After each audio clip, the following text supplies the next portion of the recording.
Assalamualaikum warahmatullahi wabarakatuh. Para penonton yang berhormat sekalian, kami mengalu-alukan tuan-tuan dan puan-puan mengikuti IMR TV, di mana kami menyajikan satu program baru untuk menghadapi PRU ke-13 ini. Sampai hari menguang undi, janji kami akan menemui tuan-tuan dan puan-puan dengan membawakan tajuk-tajuk yang bersesuaian untuk kita bincangkan di bawah tajuk umum berdebaran PRU ke-13. Bersama saya dalam studio ni ialah Tuan Haji Norman Toha yang sudah 28 tahun menjadi anggota PAS, yang telah terlibat dalam melaksanakan pilihan raya di pihak parti sudah 28 tahun. Sudah tentulah kita boleh mencongkil bakat-bakatnya, ilmunya, pengalamannya bagi di-share, dikongsi oleh tuan-tuan dan perempuan yang mengikuti program ini. Tuan Haji Norman, kita dah masuk kali yang ketiga ni bersama dengan Tuan Haji. Kita nak bincang soal tajuk soal calon sekarang ini. Okey. Kita tengok calon. Saya tak tahulah, ini saya ahli Dewan Undangan Negeri dan pernah menjadi ahli Exco Kerajaan Negeri Selangor. Kita dapati dia punya dua divide di antara Pakatan Rakyat dengan satu lagi ialah Barisan Nasional UMNO dan sebagainya. Di bawah Pakatan Rakyat ni kita dapati nampaknya average umur saya rasa dalam 30-an lah. 35 begitulah. Semuda ada yang 20-an, hujung 20-an dan sebagainya. Sementara di satu tempat ni agak lebih dewasa lah. Dan setengahnya tu peringkat-peringkat umur macam saya ni pun ada kan ya. Jadi macam mana Norman tengok Tuan Haji tengok macam mana divide ini dari segi umur ni antara Pakatan Rakyat misalnya dengan BN dengan UMNO dengan fenomena yang saya sebutkan tadi. Ya. Saya lihat memang agak jauh nampak jurang beza julat umur antara wakil-wakil daripada Pakatan Rakyat, PAS, DAP atau PKR dan di satu pihak di peringkat Barisan Nasional. Cuma pada pandangan saya secara umum, umur itu tidak menjadi masalah as long as mereka ini boleh memainkan peranan sebagai ahli Dewan Undangan Negeri seperti mana kehendak dan status mereka itu sendiri.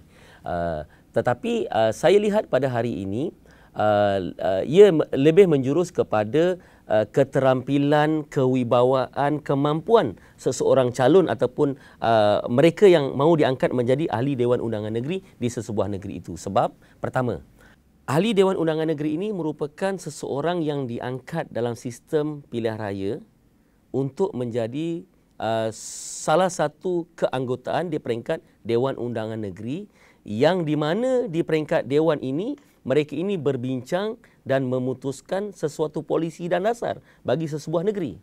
Jadi maksud dia, mana-mana calon yang ingin dikemukakan mestilah dipastikan oleh parti-parti yang menawarkan calon ini, mengumpulkan calon ini, orang yang mampu untuk berbicara, berbincang, berbahas untuk menentukan sesuatu polisi yang ingin diambil menjadi dasar dan polisi di sebuah negeri.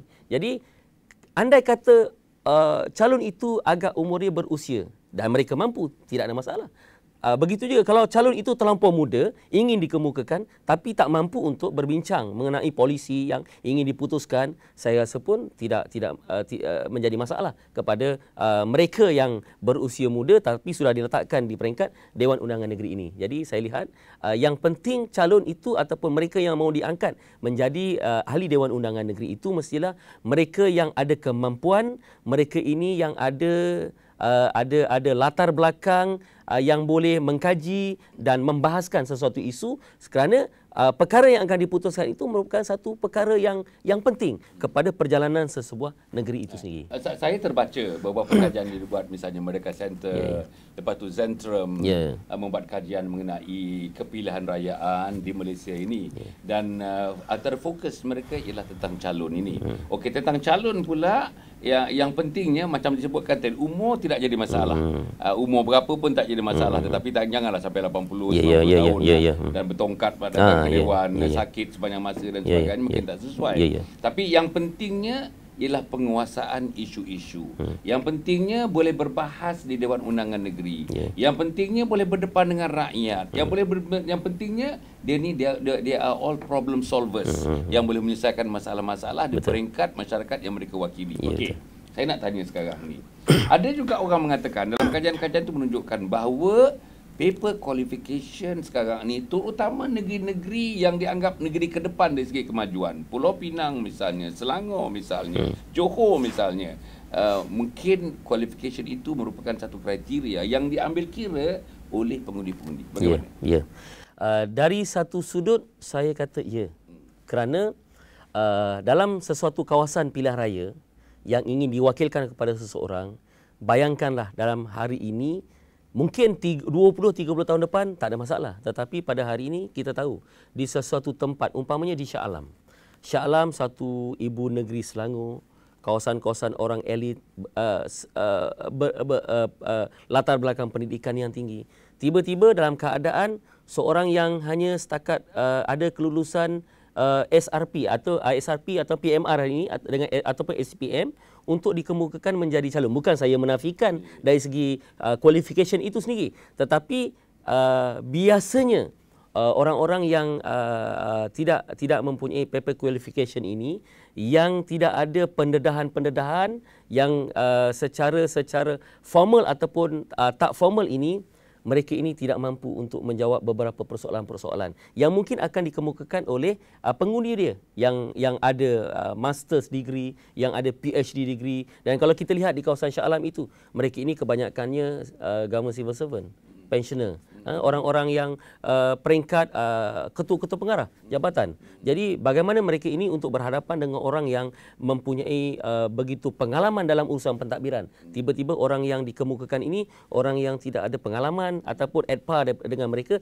ataupun sekurang-kurangnya mereka ini mampu untuk berbincang perkara-perkara yang berkaitan dengan kawasan yang diwakili. Apatah lagi esok apabila mereka ini berjaya duduk di peringkat Dewan Undangan Negeri, tetapi dalam keadaan mereka ini tidak mampu untuk berbincang, mengkaji sesuatu draft undang-undang ataupun enactment yang ingin dikemukakan dari segi sudut keperluan dia, sudut mungkin pandangan-pandangan daripada sisi-sisi yang lain yang perlu dikemukakan sebelum enactment itu diluluskan di peringkat Dewan Undangan Negeri. Satu lagi saya nak tanyakan tentang ini persoalan moral ya. Persoalan akhlak, persoalan moral calon itu sendiri. Saya lihat di masyarakat yang bukan Islam, minta maaf lah kalau tak betul ya. Saya nampak itu tidak menjadi satu kriteria yang penting. Orang misalnya terlibat dalam hal-hal yang berkaitan dengan moral, berkedudukan, seperti khalwat dan sebagainya masih dapat diterima. Menjadi pemimpin dan sebagainya, mesti menang dalam pengundian dan sebagainya. Tetapi bagi masyarakat Islam, saya rasa pandangan saya, soal moral, soal akhlak ini menjadi satu faktor yang utama juga. Jadi bagaimana kita tengok sekarang ni, sebahagian daripada pemimpin-pemimpin mungkin dia boleh lulus dari segi SPRM, boleh lulus daripada LHDN, tapi dari segi akhlak, dari segi moral dan sebagainya mungkin tidak ada penapisan, mungkin kurang penapisan, maka dia lulus dan dia perlu bertanding dalam pilihan raya. Bagi orang Melayu, bagi orang Islam, terutamanya kita di Malaysia ini, di mana peranan agama, moral, akhlak di peringkat calon-calon yang dikemukakan itu? Kita dari segi orang Melayu, orang Islam, orang Melayu yang mengambil Islam sebagai pedoman kehidupan mereka, kita mintalah mana-mana parti yang mewakili orang Melayu, orang Islam ini, kita mintalah mereka kemukakan calon yang elok dari segi budi bicara, dari segi akhlak dia tidak ada keraguan. Kalaupun ada suara-suara sumbang di sana, maka kalau mereka ini dicalonkan, mereka kena membuat beberapa clarification untuk membersihkan nama dia. Umpamanya mungkin dia ditomah, mungkin tidak berlaku, tetapi dia kena tampil ke hadapan menyatakan penafian itu sendiri dengan bukti-bukti ataupun dengan keterangan-keterangan yang sampai peringkat kita rasa boleh diterima oleh masyarakat. Sebab dari segi tomahan dan fitnah ini kita tidak boleh elakkan, khususnya kepada pertembungan parti politik yang ada di Malaysia masa kini ini yang lebih kepada personal assassination. Tetapi sekurang-kurangnya mana-mana calon yang dikemukakan di kalangan orang Melayu, orang Islam ini, apabila mereka ini dihadapkan dengan perkara seperti ini yang berkaitan dengan moral, mereka perlu tampil ke hadapan untuk membuat penafian-penafian, sama ada ianya dari segi kebiasaan budaya orang Melayu ataupun perkara penafian itu seperti mana yang dituntut oleh syarak dari segi Islam itu sendiri. Apabila ianya mampu dibuat seperti itu, saya rasa kita pulangkan kepada masyarakat seandainya tokoh ini atau pemimpin ini masih mahu juga dikemukakan oleh parti-parti yang menawarkan calon dalam pilihan raya itu. Akhirnya saya nak menanyakan persoalan mengenai dulu disebut-sebut tapi sekarang ni rasanya kurang disebut dah tentang winnable candidates. The phrase tentang winnable candidates itu maknanya ambillah dalam konteks UMNO maknanya sama dia itu ahli lama dalam UMNO, ahli baru dalam UMNO, profesional yang tidak banyak bergiat dalam parti tapi boleh menyumbang kepada kemenangan parti dan boleh menyumbang kepada image parti dan sebagainya. Orang ini boleh diketengahkan atas nama winnable candidate. Macam mana pendapat Tuan Haji Norman tentang winnable candidate? Okey. Dari segi winnable candidate ini, itu bergantung kepada siapa yang menyuarakan. Saya lihat begitu. Sebab kalau katakan winnable candidate ini di kawasan bandar, kita rasakan bahawa winnable candidate ataupun calon yang boleh menang ini sudah pasti calon yang disenangi oleh rakyat ataupun masyarakat di situ. Okey. Dan biasanya kalau di kawasan-kawasan bandar ini, kawasan yang mempunyai cita rasa, taste dia yang tinggi. Kalau nak menang, kamu mesti ada begini, kamu mesti begini, kamu mesti berbicara tentang perkara-perkara yang berkaitan dengan kehidupan kami, orang dengan status kebandaran dia. Kalau winnable candidate, kalau kita letakkan nun di kampung, nun Bagan Nahuda Omar, umpamanya di Sabak Bernam. Kalau dinyatakan winnable candidate itu ialah mesti orang yang disenangi oleh rakyat di situ. Dengan cita rasa disenangi suasana kehidupan di sana. Mungkin kalau katakan tak apalah dia ni Pak Lebay, kampungan, tetapi dia boleh menang. Jadi kita rasa perkara winnable candidate ini, standard winnable candidate ini, ia bergantung kepada siapa yang mengemukakan dia dan di mana ia mahu dilaksanakan dia. Sebab tu kalau kita sebut winnable candidate, dia memang secara umum calon yang diminati, disenangi oleh pengundi-pengundi yang akan memilih mereka di satu-satu tempat.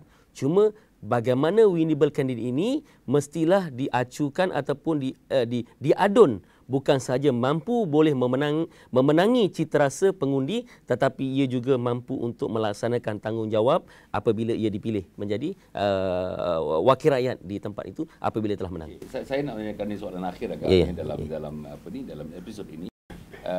Kita ada tidak elemen gender biased? Maknanya orang perempuan suka mengundi calon perempuan, orang lelaki mengundi calon perempuan lelaki sebab kita dapati permintaan daripada PAS sendiri, daripada UMNO sendiri hendakkan calon wanita proportionate dengan nisbah pengundi-pengundi wanita. Pengundi wanita dengan lelaki pun 50-50 begitu. Mereka berkendakkan representation yang menggambarkan jumlah sebenar pengundi ikut gender, ikut punya sama ada lelaki atau perempuan. Macam mana tu ya?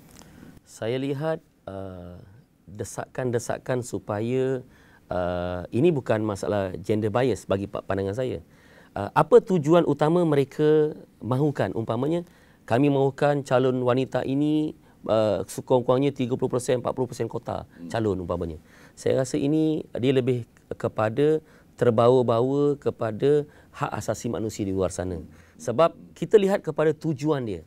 Kalau tujuan dia ialah untuk melibatkan golongan wanita ini terlibat dalam merangka dasar kerajaan, kita boleh tempatkan mereka di mana-mana sektor ataupun kedudukan mereka yang mereka itu boleh terlibat dalam mengubal dasar itu sendiri. Tanpa kita menafikan dari segi kekurangan-kekurangan dari segi fizikal berbanding dengan lelaki itu sendiri. Umpamanya, sebagai seorang wakil rakyat.